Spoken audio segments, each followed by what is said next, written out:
আসসালামু আলাইকুম। আজকে গুচ্ছ প্রশ্ন দেখার পরই আমি পোস্ট দিছি যে এই প্রশ্নে আমার স্টুডেন্ট যারা আছো, যারা আমার ক্লাস করছো, যারা 20 প্লাস পাওয়া না তাদের মাইক দেওয়া উচিত। আসলে এইটা হচ্ছে আমি প্রশ্ন যখন দেখছি, দেখার পরে কোন কোন টপিক থেকে প্রশ্ন আসছে এটা আমি জাস্ট খেয়াল করছি। এটা খেয়াল করার পর দেখছি যে 20 প্লাস কোশ্চেন, এটা আমি যে সমস্ত টপিকগুলো পড়াইছি এগুলোর ভিতর থেকে আসছে। আমি তোমাদের ব্যাখ্যা দিব এখনই, দেখলে বুঝতে পারবা। এর ভিতর থেকে আসছে, এই জন্য সাথে সাথে প্রশ্ন দেখে আমি পোস্টটা দিছি। পরে যখন তোমাদের নেগেটিভ কমেন্ট দেখলাম, পরে আমি প্রশ্ন আরেকটু ভালো করে দেখা শুরু করছি এবং অপশনগুলো দেখছি যে আসলে প্রশ্নর সাথে অপশনগুলোর মানে সিচুয়েশনটা কেমন এটা মেলানোর চেষ্টা করছি। এবং তারপরে দেখলাম যে না, কোশ্চেন আসলে একটু ট্রিকি ছিল এবং পরীক্ষার হলে বসে যখন তুমি মাত্র 1 ঘন্টায় 100টা প্রশ্ন হ্যান্ডেল করতেছো, তখন এরকম ট্রিকি কোশ্চেনের মধ্যে 14-15 পাওয়াও অনেক টাফ। যারা যারা 16-17 পাইছো তারা তো খুবই ভালো, কিন্তু 20 প্লাস পাওয়া যে কঠিন এরকম না। তোমার যদি এই 25টা কোশ্চেনে 25 মিনিট প্লাস টাইম দিয়ে প্রশ্নটা সলভ করতে বলা হয়, তাহলে এখানে 20 প্লাস পাওয়া সম্ভব। এটা আমারই এমন কঠিন কিছু না, কিন্তু এর জন্য একদম পিওর বেসিক লাগবে, কারণ প্রত্যেকটা কোশ্চেনই কনসেপচুয়াল, প্রত্যেকটা কোশ্চেনই কনসেপ্ট থেকে আসছে। একটা খালি ম্যাথ ছিল, ওই যে হচ্ছে তোমার জারণ বিজারণের যে ম্যাথটা আছে, ম্যাথ ছিল, বাকি ম্যাক্সিমামই কনসেপচুয়াল কোশ্চেন। সো কনসেপচুয়াল কোশ্চেনে যে তোমার ট্রিকি কোশ্চেন যখন, তখন তোমার সলভ করতে তো একটু টাইম লাগবেই। তো তোমার হচ্ছে মোটামুটি তোমার যে টাইম বরাদ্দ সেটা যদি 20 মিনিট হয়, 20 মিনিটের মধ্যে এখানে 14-15 মার্ক কিন্তু মোটামুটি ভালোভাবেই পাওয়া যায়। এবং তুমি আমার যত ধরনের টাইম ম্যানেজমেন্টের ভিডিও আছে, আমি কিন্তু সবগুলাতে বারবার এই কথাই বলছি যে তোমার প্রথমে টার্গেট থাকবে আগে হচ্ছে যে চান্স পাওয়া, তারপর হচ্ছে র্যাঙ্ক ইমপ্রুভ করা। তো চান্স পাওয়ার জন্য তোমার 14-15 মার্ক কিন্তু এনাফ, বা 10 প্লাস মার্ক কিন্তু এনাফ। এই কোশ্চেনে তুমি যদি ফিজিক্স এবং বায়োলজি এই দুইটাতে ভালো মার্ক তুলতে পারো, মোটামুটি ধরো 16-17 করে, 17-17, 34 বা 35 তুলতে পারো, এরপরে যে তুমি কেমিস্ট্রি এবং ম্যাথ এই দুইটা মিলে যদি তুমি 20 মার্কও তুলতে পারো, সব মিলাই তোমার 50 যদি চলে আসে, তাহলে তুমি একটা ভালো ইউনিভার্সিটিতে সাবজেক্ট পেয়ে যাবা। এটা স্বাভাবিক, এটা হচ্ছে কাট মার্কের ভিতরে চলে আসতেছে। আর যদি এর মাঝখানে তুমি আরো ভালো মানে মাথা ঠান্ডা রেখে আরো ভালো মার্ক তুলতে পারো, তাহলে সেটা তো ভালো। এখন দেখো, আমি যে বলতেছি এখানে 20 প্লাস পাওয়া উচিত, এটা কেন বলতেছি আমি তোমাকে প্রশ্নগুলো দেখাইলে তুমি বুঝতে পারবা। প্রথমে আসো, এই যে ফার্স্টে এই পেজে 5টা কোশ্চেন ছিল, 5টা কোশ্চেনের একটু জাস্ট অ্যানালাইসিস করে দেখো। মানে আমি কেন 20 প্লাস বলছি, প্রথম দেখাই আমি অপশনগুলো না দেখে 20 প্লাস বলছি। কেন বলছি দেখো, 5 নাম্বার কোশ্চেন যেটা আছে এটা লাশ আতেলিয়ার থেকে আসছে। লাশ আতেলিয়ার থেকে আসতে দেখে একদম হুবহুব এই অ্যামোনিয়া দিয়ে, যেই অ্যামোনিয়ার বিক্রিয়াটা আসছে, এই অ্যামোনিয়া দিয়ে আমি পুরো 1 ঘন্টা লাশ আতেলিয়ার করাইছি, অন্তত 45 মিনিট লাশ আতেলিয়ার করাইছি, এবং সব উদাহরণ দেখাইছি আমি তোমাদের লাশ আতেলিয়ার দিয়ে, এই অ্যামোনিয়া দিয়ে। তাহলে এটার অপশন কিন্তু আমি নিজেও খেয়াল করি নাই, অপশন না দেখে আমি এটা দেখেই বলছি এটা তো কমন, সো এটা পারা উচিত। এবার দেখো এর ঠিক উপরের যে বিক্রিয়াটা আছে C4H9 প্লাস আয়ন, মানে এটা তুমি যদি দেখো নর্মালি C4H9 মানে কি, এটা হচ্ছে তোমার একটা হচ্ছে মিথাইল যে ইয়া আছে, অ্যালকাইল যে মূলক আছে।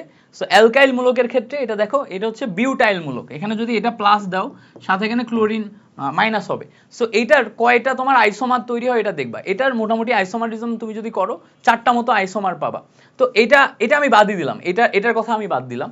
তো এইটা একটু ওখানে বের করা কঠিন, যাদের মুখস্থ আছে যে এখানে মোটামুটি 4 কার্বনের ক্ষেত্রে তুমি 4টা মতো আইসোমার বের করতে পারবা, যাদের মুখস্থ আছে বা যারা এইভাবে চিন্তা করতে পারবা তাদের জন্য এটা ঠিক আছে, বাট যারা চিন্তা করতে পারবা না এটার কথা বাদই দিলাম।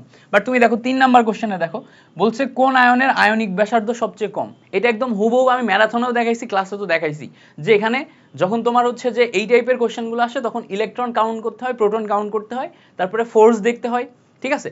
দেখতে হবে যে এই দুইটা আমার একই পর্যায়ে আছে কিনা। যেমন দেখো ম্যাগনেসিয়াম এবং অ্যালুমিনিয়াম এটা হচ্ছে তোমার 3য় পর্যায়ে আছে, ফসফরাস সালফার এটা হচ্ছে 4র্থ পর্যায়ে আছে। 4র্থ পর্যায়ে যদি চলে যায়, 4র্থ পর্যায়ের ক্ষেত্রে ওইটাতে তোমার হচ্ছে যে ইলেকট্রন সংখ্যা তো বেশি, তাই না? ইলেকট্রন সংখ্যা, এই ইলেকট্রন প্রোটন সংখ্যা বেশি, আকার বড় হয়ে যাচ্ছে। সো আকার ছোট কোনটা, আগের পর্যায়টা আকার ছোট, এর মধ্যে তোমার ইলেকট্রন প্রোটন সংখ্যা যার বেশি হবে তার ফোর্স বেশি হবে, ফোর্স বেশি হলে তোমার আকার কম হবে। সো সেই ক্ষেত্রে তোমার অ্যালুমিনিয়াম অ্যান্সার আসে। সরাসরি আমি চিন্তা শেখাইছিলাম, যদি ইলেকট্রন সমান হয়, ইলেকট্রন সমান হইলে সেই ক্ষেত্রে প্রোটন সংখ্যা যার বেশি তার আকার ছোট হয়। এভাবে কিন্তু আমরা বের করা শিখছি। সো খেয়াল করে দেখো, এইটা একদম হুবহুব দেখেই বলে দেওয়া যায় যেটা আমার ওই শেখার মধ্যে আসছে, এটা আমার শেখার মধ্যে আসছে, KMnO4 এর এটা আমি বারবার বলছি যে KMnO4 এটা স্বপ্রভাবক হিসেবে কাজ করে, আবার এটা কি, এটা তোমার হচ্ছে ওই যে তোমার হচ্ছে যে স্বপ্রভাবকের পাশাপাশি এটা স্বনির্দেশক হিসেবে কাজ করে। KMnO4 এর বর্ণ গোলাপি, গোলাপি হওয়ার কারণে এটা স্বনির্দেশক হিসেবে কাজ করে। আবার KMnO4 এটা বিক্রিয়া করে Mn2+ এ পরিণত হয়। Mn2+ তোমার অবস্থান্তর মৌল। তো এইটা দেখে এটা তুমি 2 সেকেন্ডে বলে দিতে পারবা যে এই কোশ্চেনটা, মাত্র 2 সেকেন্ড টাইম নিয়ে বলে দিতে পারবা যে এই কোশ্চেনটা আমার পড়ার মধ্যে আসছে। আচ্ছা, কোন অণুর ডাইপোল মোমেন্ট শূন্য? তাহলে দেখো এই পাঁচটার মধ্যে আমি দেখেই মানে আমি যখন প্রশ্নটা হাতে নিছি 5টার মধ্যে 4টাই দেখছি, আমি 4টা যা পড়াইছি তার মধ্যে আসছে, আমি কনফিডেন্ট হয়ে যাব না? আমি অপশনও দেখি নাই। আচ্ছা, অপশনের ক্ষেত্রে ডাইপোল মোমেন্টের মধ্যে আমি তোমাদের শেখাইছিলাম, মনে করে দেখো, ডাইপোল মোমেন্ট আমি তোমাদের যাদের বেসিক ক্লাস করাইছি, ফিজিক্স সেন্টার্সে যারা বেসিক ক্লাস করছো, আমার ব্যাচে যারা বেসিক ক্লাস করছো, আমি বারবার বলছিলাম যে ডাইপোল মোমেন্টের ক্ষেত্রে আমরা বেসিক কি শিখছিলাম, যদি কেন্দ্রে লন পেয়ার ইলেকট্রন থাকে তাহলে সে তোমার অপোলার হবে, ডাইপোল মোমেন্ট তার থাকবে। আর কেন্দ্রে যদি লন পেয়ার ইলেকট্রন না থাকে এবং সাইড অ্যাটমগুলো যদি সেম হয় তাহলে তার হচ্ছে যে ডাইপোল মোমেন্ট শূন্য হবে, সেটি হচ্ছে তোমার অপোলার হবে। আর কেন্দ্রে লন পেয়ার ইলেকট্রন থাকলে সে পোলার হবে। উল্টাপাল্টা বলতেছি কেন? কেন্দ্রে লন পেয়ার ইলেকট্রন থাকলে সে হচ্ছে পোলার হবে। তো এই যে বেসিক শেখাইছিলাম এটা দেখেই কিন্তু বলে দেওয়া যায়। এখন দেখা যাচ্ছে যে তুমি যেই কয়টা উদাহরণ মুখস্থ করছো সেই উদাহরণের মধ্যে অপশন আসে নাই, কিন্তু এখানে বাকি অন্যান্য যে অপশনগুলো আছে এই অপশনগুলো জাস্ট বেসিক ওয়াইজ টেস্ট করলেই তো তুমি পেয়ে যাচ্ছ। সো এখানে দেখো 4টা তোমার পারার মতো। পরে যেই কোশ্চেনগুলো আছে কোশ্চেনগুলোর মধ্যে দেখো বলছে কোনটি গ্রিন দ্রাবক। তোমরা যারা মেডিকেল অ্যাডমিশন টেস্টের প্রিপারেশন নিছো, যারা প্রচুর পরিমাণে ইনফরমেটিভ কোশ্চেন করছো, তোমরা শিখছো যে এখানে তোমার CH-Cl3, CH2Cl3, CCl4 প্রত্যেকটা হচ্ছে তোমার বিষাক্ত। এটা দ্রাবক হিসেবে ব্যবহার করা হয় কিন্তু এগুলো বিষাক্ত। বাট কার্বন ডাইঅক্সাইড এটা দ্রাবক হিসেবে ব্যবহার করা হয়, এটা হচ্ছে বিষাক্ত না, এটা অবিষাক্ত, এটা পরিবেশের জন্য ক্ষতিকর না। তো এখানে অ্যান্সার কার্বন ডাইঅক্সাইড হবে। আচ্ছা, এবার বলতে থাকো কোন গ্যাসটি সহজে তরলীকরণ করা যায়। এটা আমি হুবহু ম্যারাথনেই করাইছি। অ্যামোনিয়া, এটার হচ্ছে হাইড্রোজেন বন্ধন আছে, হাইড্রোজেন বন্ধনের কারণে ইজিলি তরলীকরণ করা যায়, সরাসরি আমি ম্যারাথনে করাইছি এটা। তো দেখো এই যে কোশ্চেনগুলা, এগুলো আমি যখন মানে দেখছি কোশ্চেনটা হাতে নিয়ে, আমি অপশনগুলো না দেখে আমি কোশ্চেন দেখেই বলছি যেগুলো ইজিলি করা যায়। তাহলে দেখো এইটা পারার মতো, এটা পারার মতো। আগের পেজে আমি চারটা দেখছি, পরের পেজে দেখো প্রথম 2টা পারার মতো। দেখো কেএসপি কেআইপি এর একদম বেসিক শর্ত, কেআইপি বেশি কেএসপি কম হলে অধক্ষেপণ পড়বে। তাহলে দেখো প্রথম তিনটাই পারতেছি। কোন আয়নটির আয়নীকরণ শক্তি সর্বোচ্চ? বল, এটা কি কঠিন কোশ্চেন? কোন আয়নটির আয়নীকরণ শক্তি সর্বোচ্চ, এটা কি মানে দ্বিতীয় আয়নীকরণ শক্তি সর্বোচ্চ, এটা কি কঠিন কোশ্চেন? দেখো পটাশিয়ামের ক্ষেত্রে পটাশিয়ামের 19টা ইলেকট্রন থাকে, তাই না?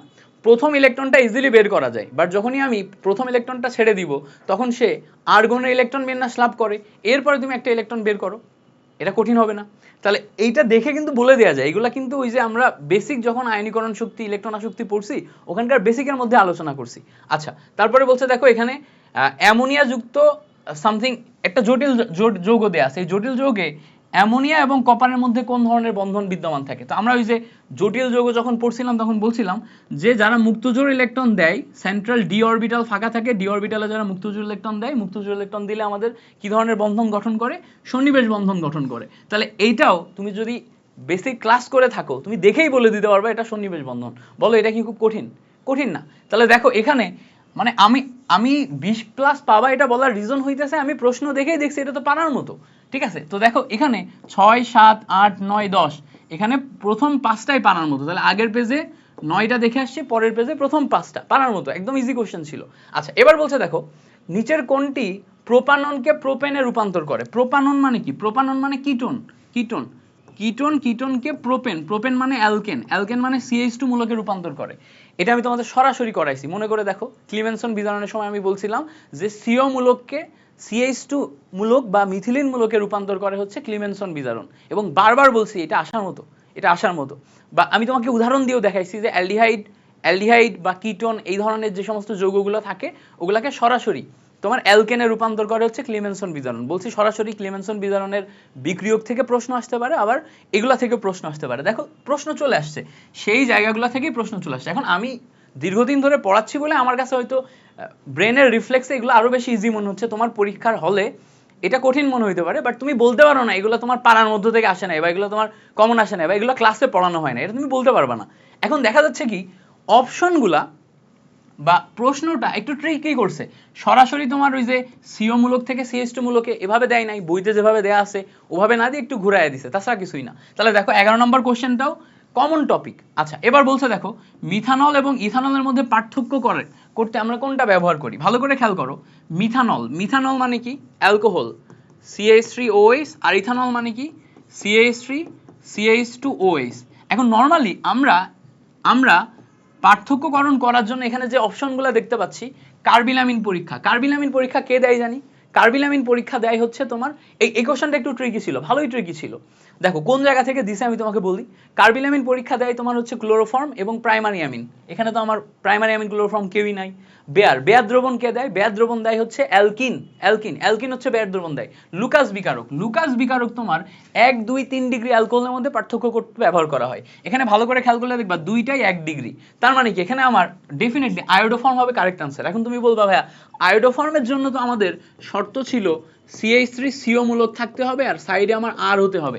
আপনিই দেখাইছেন ভাই, আমি কিন্তু তোমার আয়োডোফর্মের ডিটেলস ক্লাসে এটাও দেখাইছিলাম যে যদি কখনো অ্যালকোহলকে তুমি জারণ করার ফলে এমন তৈরি হয় CH3COH এরকম ফরম্যাট বা CH3COR এরকম ফরম্যাট আসে, তখন সেটা আয়োডোফর্ম বিক্রিয়া দেয়।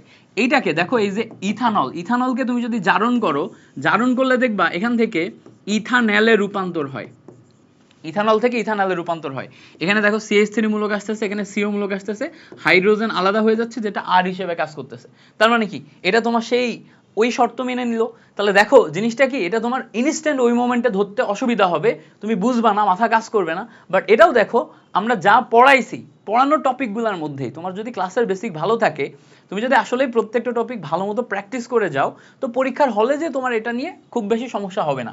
আচ্ছা তাহলে দেখো আমরা 12 পর্যন্ত দেখলাম, এখানে 6 থেকে 12 পর্যন্ত, এখানে মোটামুটি 7টা কোশ্চেন দেখলাম যেগুলো আমাদের পারার মতো। তাহলে দেখো আমি কয়টা বলছি, আগের ইয়াতে বলছি 4টা, এখানে বলছি 7টা, মানে কয়টা, 12টা।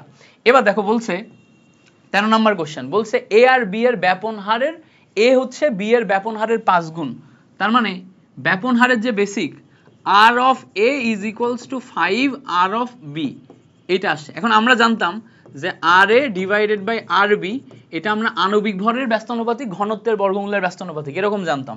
তাহলে এখানে তুমি যখন ঘনত্ব নিবা তখন DV divided by D A এটা আসবে। এখন দেখো এই আর এর জায়গায় 5 আরবি হবে, আর এর জায়গায় কি হবে, 5 আরবি হবে। তাহলে দেখো এখানে তুমি নিবা 5 আরবি, তাহলে দেখো আরবি কেটে যাচ্ছে, ওইটা এই সাইডে আসলে DV divided by D A is equals to 5 এর স্কোয়ার মানে 25। এটাকে ডিএ ডিভাইডেড বাই ডিভি এটা করতে গেলে 1/25 এটা আসে, তাই না, 1/25 আসে। তার মানে দেখো 1/25 যে অপশনটা আছে ওটা করলে তুমি একদম ইজিলি মিলাই ফেলতে পারতেছো। এখন বলো, তুমি যদি বলো ভাইয়া আপনি ম্যারাথন ক্লাসে শুধুমাত্র দেখাইছিলেন নিচের কোনটির ব্যাপন হার সমান, আর নিচের কোন দুটির ব্যাপন হার সমান, নিচের কোনটি ব্যাপন হার বেশি ব্যাপন হার কম। ভাই আমি তো বেসিক ক্লাসে এগুলাও দেখাইছি, একটা আরেকটার কত গুণ, তারপরে হচ্ছে তোমার বেসিক ক্লাসের মধ্যে এই জিনিসপত্রগুলো দেখানো হয়েছে না, ব্যাপন রিলেটেড একদম ডিটেলস পড়ানো হয়েছে প্রায় 20-25 মিনিটে। তার মধ্যে এই টাইপের যে কম্পারিজনগুলো আছে এগুলো তো বেসিক দেখানো হয়েছে।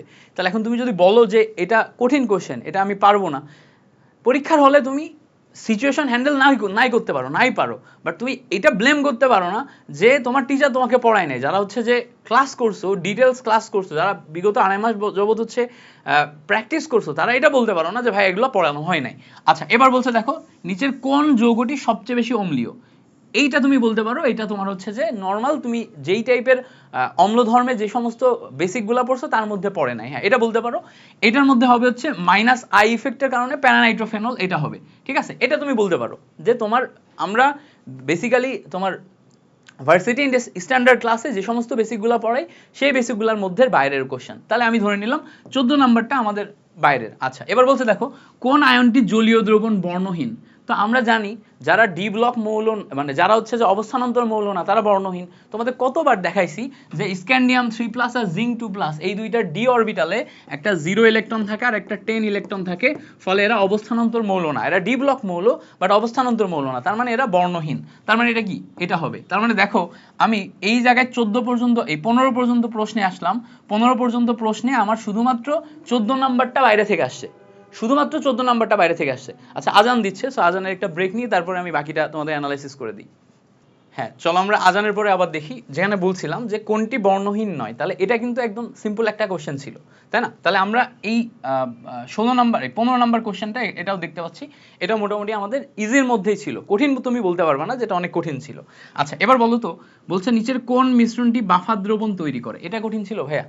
এই বাফার দ্রবণের এই বেসিকটা আমি আমার বাফারের এমন কোনো ক্লাস নাই সেখানে করাই নাই। তোমাকে প্রথমে আইডেন্টিফাই করতে হবে একটা দুর্বল আর একটা হচ্ছে সবল, তারপরে আইডেন্টিফাই করতে হবে যেটা দুর্বল সেটার পরিমাণ বেশি। তাহলে তুমি কিভাবে আইডেন্টিফাই করবা? প্রথমে দুর্বল আর সবল নিবা, তো দেখো এখানে সব কয়টাই দুর্বল আর সবল আছে, তার মানে ওই যে n ইকুয়ালস টু vs এই বেসিকটা ব্যবহার করে তোমাকে গুণ করতে হবে। এবং দেখো এটা হুবহুব কোশ্চেন, এটা হুবহুব আমরা যেই কোশ্চেনটা বারবার সলভ করাই সেই কোশ্চেনটাই। তাহলে এটা না পারার তো কিছু নাই রে ভাই, এটা না পারার কিচ্ছু নাই। জাস্ট তুমি একটু চিন্তা করবে, এখানে দেখো 20 এবং 1 মিলে গুণ করলে 2 আসে, আর এখানে 2 আর 1 মিলে গুণ করলে 1 আসে। তুমি এখানে দেখতেই পাচ্ছ যে CH3COOH দুর্বল অ্যাসিড, দুর্বল অ্যাসিডের পরিমাণ বেশি, তার মানে এ নাম্বার আমার চলে আসছে কারেক্ট আনসার।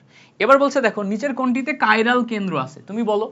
আলোক সক্রিয় সমানুতার মধ্যে কাইরাল কেন্দ্র আছে, এই প্রশ্ন আমি কতবার তোমাকে পড়াইছি, এবং আমি তোমাকে বলছি যে বিউটেন 2,3 ডায়ল, বিউটানলের বেশ কিছু যৌগ যেগুলো তোমার হুবহু মনে রাখতে হবে। তো খেয়াল করে দেখো এই যে 2 মিথাইল বিউটানল 1, এটাও তার মধ্যে উদাহরণগুলোর মধ্যে একটা ছিল। তুমি বলবা ভাই এটা কিভাবে? আমি তোমাকে এটা সিস্টেম শেখাই দিছি যে যদি এটা প্রশ্নে আসে তাহলে তুমি কিভাবে সলভ করবা। তোমার ওখানে দেয়া আছে বিউটানল, তাহলে বিউটানল মানে কি? 4 কার্বন, 4 কার্বন। এবার দেখো 2 মিথাইল মানে 2 নম্বর কার্বনে আমার মিথাইল গ্রুপ আসবে। এবার দেখো 1 অল, তার মানে কি 1 নম্বর কার্বনে OH আসবে। এবার দেখো এই জায়গাতে আমার 4টা হাত যদি ফিল আপ করতে হয়, এখানে একটা হাইড্রোজেন আসে, এখানে CH2 আসে, এখানে CH3 আসে, এবার এখানে আসে হচ্ছে CH2। তাহলে ক্যালকুলেশন করলে খেয়াল করলে দেখবা এই সাইডে একটা ভিন্ন জিনিস, এখানে একটা ভিন্ন জিনিস, এখানে একটা ভিন্ন জিনিস, এখানে একটা ভিন্ন জিনিস, তার মানে এই কার্বনটা আমার কাইরাল কার্বন। এই কার্বনের 4 হাতে 4টা ভিন্ন জিনিস আছে, তার মানে কি এটা কাইরাল কার্বন। তার মানে দেখো 2 মিথাইল 1 বিউটানল, এটাই আমার সেই কাইরাল কার্বন বিশিষ্ট যৌগ। এখন বলো এইটা যদি তুমি বলো যে কঠিন কোশ্চেন এবং আমি এটা পারবো না, এটা তো আমি মেনে নিতে পারি না, তাই না? এটা মেনে নেওয়া যায় না। তাহলে দেখো 15 পর্যন্ত আমরা এখানে টোটাল মিলে 12টা কোশ্চেন পারছি, 15-এর মধ্যে আমরা কয়টা কোশ্চেন পারছি? 12টা কোশ্চেন পারছি। এবার দেখো 16 পারছি, 17 পারছি, তার মানে আমরা আরো 2টা কোশ্চেন পারলাম। আলোক সক্রিয়, আলোক রাসায়নিক স্মোগ তৈরিতে কোনটি ভূমিকা রাখে না? এটা হচ্ছে ওই যে ফটোকেমিক্যাল স্মোগেরটা, আমরা তোমার হচ্ছে যে পরিবেশ রসায়ন পড়ানোর সময় ফটোকেমিক্যাল স্মোগ এইটার যে সলভ, এটা আমি আলাদা করে তোমাকে দেখাইছি যে হাইড্রোকার্বন, ওজোন, নাইট্রোজেন ডাইঅক্সাইড, খেয়াল করো হাইড্রোকার্বন, তারপর হচ্ছে ওজোন, নাইট্রোজেন ডাইঅক্সাইড এবং NO2, এই সবগুলা মিলে PAN তৈরি করে, এটাকে ফটোকেমিক্যাল স্মোগ বলে, আলাদা করে দেখানো হয়েছে। এখন এইটার সাথে অপশনের তোমার মিল নাই, এখানে খেয়াল করে দেখো এর ভিতরে অপশন যেগুলো দেয়া আছে, ওজোন দেয়া আছে, কার্বন ডাইঅক্সাইড দেয়া আছে, নাইট্রোমূলক দেয়া আছে, CFC আছে, অপশন মিল নাই। তুমি এই অপশনগুলো সবগুলোর সাথে মিল পাচ্ছ না। হ্যাঁ তুমি বলতে পারো ভাইয়া আপনি যে অপশনগুলো দেখাইছিলেন তার সাথে কনফিউজড হয়ে গেছে, আমি পারি নাই। পারো নাই সেটা আলাদা ব্যাপার, বাট তুমি বলতে পারো না এই জিনিসপত্রগুলো পড়ানো হয় না, এগুলোর বেসিক পড়ানো হয়েছে, এগুলোর ভাই বেসিক পড়ানো হয়েছে। হ্যাঁ আমরা পরীক্ষার হলে পারবো না, স্বাভাবিক, পরীক্ষার হলে ট্রিকই হবে, আর ওই ট্রিক কাটায় উঠে মিনিমাম 10, 12, 15 এরকম মার্ক তোলাটাই হচ্ছে স্বাভাবিক ব্যাপার। বাট তুমি আমার পার্সপেক্টিভ থেকে দেখো, অ্যাজ এ টিচার আমি এখানে ম্যাক্সিমাম জিনিসপত্রই ক্লাসে পড়াইছি, সো আমার ফার্স্ট ইমপ্রেশনে প্রশ্ন ইজি মনে হয়েছে। ফার্স্ট ইমপ্রেশন যখন আমি প্রশ্ন দেখছি, অপশনগুলো দেখি নাই, খালি প্রশ্ন দেখছি, আমার প্রশ্ন ইজি মনে হয়েছে। আচ্ছা এবার বলছে দেখো কোন অক্সাইডকে হাইড্রোজেন গ্যাস দ্বারা বিজারণ করা যায়? ভাই হাইড্রোজেন গ্যাস দ্বারা বিজারিত করতে গেলে ওই যে অক্সাইডটা থাকবে, ওই অক্সাইডের কেন্দ্রীয় পরমাণুতে যে ধাতু থাকবে, সেই ধাতু হচ্ছে ধাতু সক্রিয়তা সিরিজের নিচে থাকতে হবে। তো তুমি দেখো ধাতু সক্রিয়তা সিরিজের নিচে কারা কারা আছে? হাইড্রোজেনের নিচে কপার, সিলভার, তারপরে গোল্ড, এগুলো আছে না, কপার, সিলভার, গোল্ড, এইগুলো আছে, তারপরে Hg আছে। তো এখানে খেয়াল করে দেখো এখানে আমার অপশনের মধ্যে সোডিয়াম অক্সাইড আছে, ম্যাগনেসিয়াম অক্সাইড, লেড অক্সাইড আছে, আর দেখো কপার অক্সাইড আছে। তাহলে এখানে দেখো কপার অক্সাইডের যে কপার, এটা ধাতু সক্রিয়তা সিরিজে হাইড্রোজেনের নিচে আছে, এই জন্য আমি এটা দিয়ে বিজারণ করতে পারবো, স্বাভাবিক, তাই না? আচ্ছা এখন বলবো ভাইয়া এইটা মাথায় কাজ করে নাই পরীক্ষার হলে, স্বাভাবিক, করতে পারে, নাই করতে পারে, বাট এটা দেখো তড়িৎ রসায়নের মধ্যে আমাদের যে বেসিকটা ছিল সেই বেসিক থেকে আসছে। তড়িৎ রসায়নে আমরা যারা ডিটেলস ক্লাস করছি, ক্লাসে আমরা এই বেসিক দেখাইছি। আচ্ছা এবার বলছে দেখো নিচের কোনটি ন্যানোকণা, মানে কোনটি ন্যানোকণা নয়? এটা আমাদের বাইরে থেকে আসছে, এটা আমাদের বাইরে থেকে আসছে, এটা আমরা ক্লাসে করাই নাই, একদম ডিরেক্ট, এটা আমরা ক্লাসে করাই নাই। এখন এর মধ্যে কোনটা হবে উত্তর? দেখো এখানে গ্রাফিন আছে, কার্বন ন্যানোটিউব আছে, ফুলারিন আছে। ফুলারিন হচ্ছে C16, C16 ন্যানোকণা, তারপর হচ্ছে কার্বন ন্যানোটিউব ন্যানোকণা। এখানে গ্রাফাইট যেটা, এটা একত্রে থাকে, বাল্ক ম্যাটেরিয়াল আকারে থাকে। গ্রাফাইট যেহেতু একত্রে বাল্ক ম্যাটেরিয়াল আকারে থাকে, গ্রাফাইট হচ্ছে তোমার ন্যানোকণা না, এটার একটা বিশাল ম্যাটেরিয়াল আকারে থাকে গ্রাফাইট। এবার বলছে দেখো হ্যালোজেনের ভৌত অবস্থা পরিবর্তনের জন্য কোনটি দায়ী? আমরা জানি হ্যালোজেনের ক্ষেত্রে, আমরা এটা কিন্তু ক্লাসে বারবার পড়াইছি, ফ্লোরিন, তারপর হচ্ছে ক্লোরিন, তারপর হচ্ছে ব্রোমিন, তারপর হচ্ছে আয়োডিন। খেয়াল করলে দেখবা ফ্লোরিন এবং ক্লোরিন এই দুইটা হচ্ছে তোমার গ্যাস আকারে থাকে, ব্রোমিন যেটা এটা তরল, আর আয়োডিন যেটা এটা হচ্ছে কঠিন।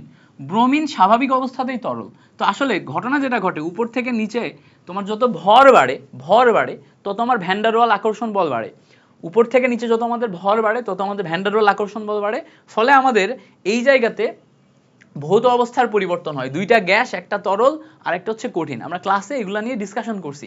সো সেই ক্ষেত্রে আমাদের এখানে ভ্যান ডার ওয়াল আকর্ষণ বল, এটা হবে অ্যান্সার। তো এটা হচ্ছে আমাদের মোটামুটি কমন প্রশ্নের মধ্যেই আসতেছে। আচ্ছা, এটাও মোটামুটি কমন প্রশ্নের মধ্যে আসতেছে। এবার বলছে দেখো কোনটি জারক বিজারক উভয় রূপে কাজ করে? ভাই এটা তুমি কি বলবা? এটা তুমি বলবা তুমি পারো নাই ভাই। জারক বিজারকের ভিতরে আমরা যখন পড়াইছি তখন আমরা H2O2 এই উদাহরণ দিছি, আয়রন 2+ এটার উদাহরণ দিছি, সালফার ডাইঅক্সাইড এর উদাহরণ দিছি, যে কেন্দ্রীয় পরমাণু জারণ মান যদি বাড়ে এবং কমে দুইটাই হয় তাহলে জারক বিজারক উভয় রূপে কাজ করে। আয়রন 2+ থেকে আয়রনেও রূপান্তর হয়, আয়রন 3+ এও রূপান্তর হয়, ঠিক আছে। সালফার ডাইঅক্সাইডের ক্ষেত্রে +4 আসে মান, এখান থেকে +6ও হয়, +6ও হয়, নর্মাল তোমার হচ্ছে +2 আসে, এই হচ্ছে +2 বা হচ্ছে তোমার 0ও আসে। তো সালফার ডাইঅক্সাইডের ক্ষেত্রে জারণ বিজারণ উভয় ঘটে, মানে জারক বিজারক উভয় রূপে কাজ করে। তারপর আয়রনের ক্ষেত্রে, H2O2 এর ক্ষেত্রে, এটাও তোমার কমন ম্যাথের মধ্যেই ছিল।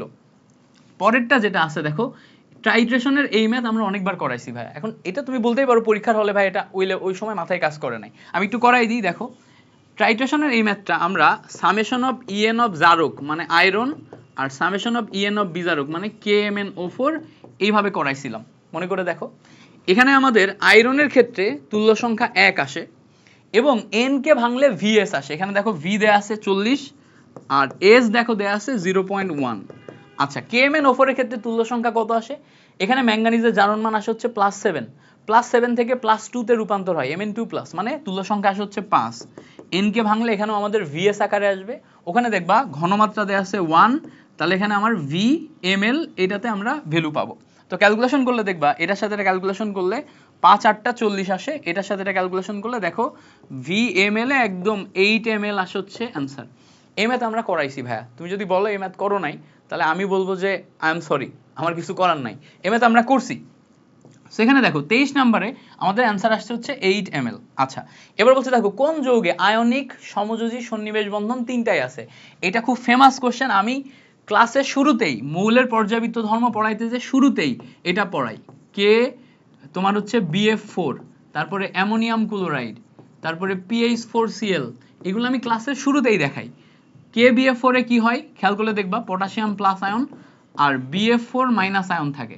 এখানে BF4 মাইনাস আয়নে কি হয়, তিনটা ফ্লোরিন ব্রোমিনের সাথে সমযোজী বন্ধন গঠন করে, একটা ফ্লোরিন মাইনাস আয়ন ব্রোমিন যেটা আছে, এই বোরন যেটা আছে, বোরনের ডি অরবিটালে, বোরনের পি অরবিটালে, PZ অরবিটালে এক জোড়া লন পেয়ার ইলেকট্রন সন্নিবেশ সমযোজী বন্ধনে মানে আবদ্ধ করে থাকে। তো এখানে আয়নিক সমযোজী সন্নিবেশ সমযোজী তিনটাই থাকে। এটা আমরা ম্যারাথনেও দেখাইছি, এই সেম কোশ্চেন ম্যারাথনেও দেখাইছি, আবার এই সেম কোশ্চেন আমরা হচ্ছে তোমার ইয়াতেও দেখাইছি। ওকে, এবার আসো লাস্টে, এটা তো দেখলাম।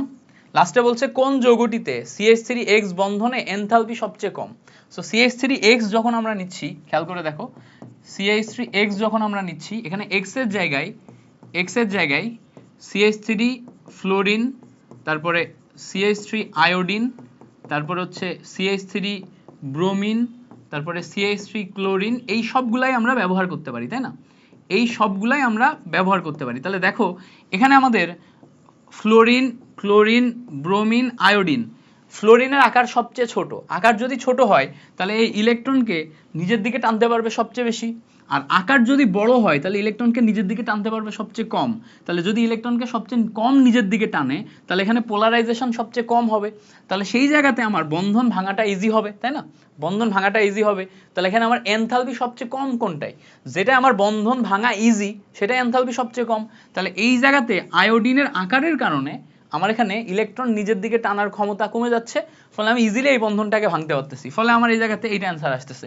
এটাও ডেপথ থেকে আসছে, এটা আমরা হয়তো ক্লাসে ওইভাবে দেখাই নাই বা ওইভাবে কোনো বেসিক থেকে আসে নাই। তো তুমি এখন কাউন্ট করে দেখো, আমি যতগুলার ব্যাখ্যা দিলাম এই সবগুলার ব্যাখ্যায় কাউন্ট করে দেখো যে 20+ কোশ্চেন তোমার একদম আমাদের ক্লাসে করানো টপিকগুলো থেকে আসছে কিনা।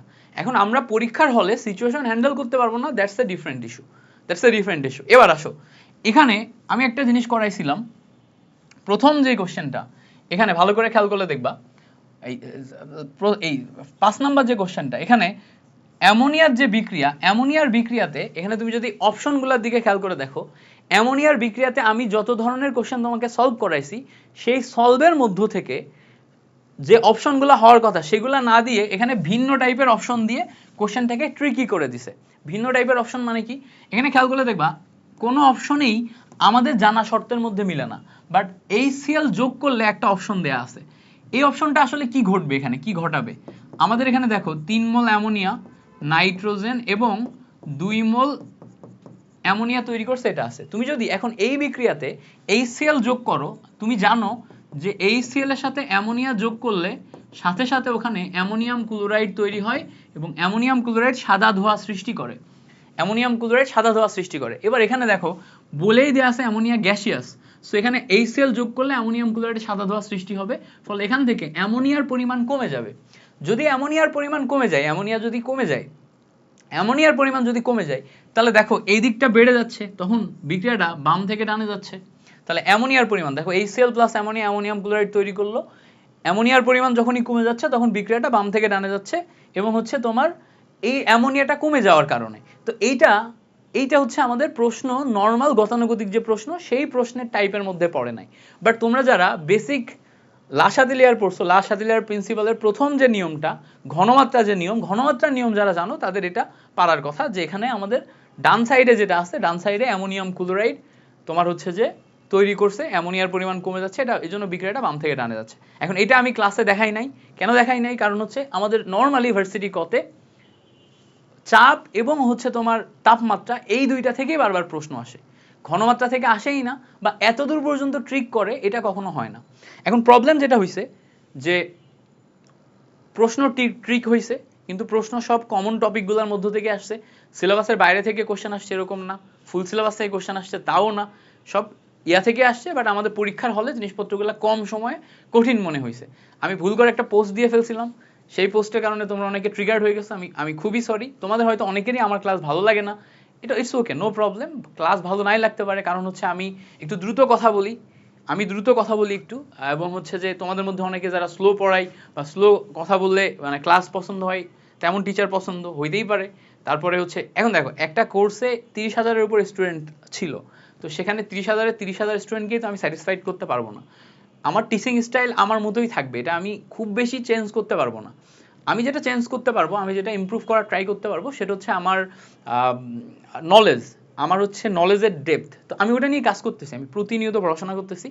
আমি ধরো অনলাইনে পড়াই মাত্র 5 বছর, আর যারা অনলাইনে একদম বেস্ট টিচার ভাইয়াদের অভিজ্ঞতা আমার চেয়ে অনেক বেশি, 10-15 বছরের অভিজ্ঞতা আছে, 8 বছর 10 বছরের অভিজ্ঞতা আছে।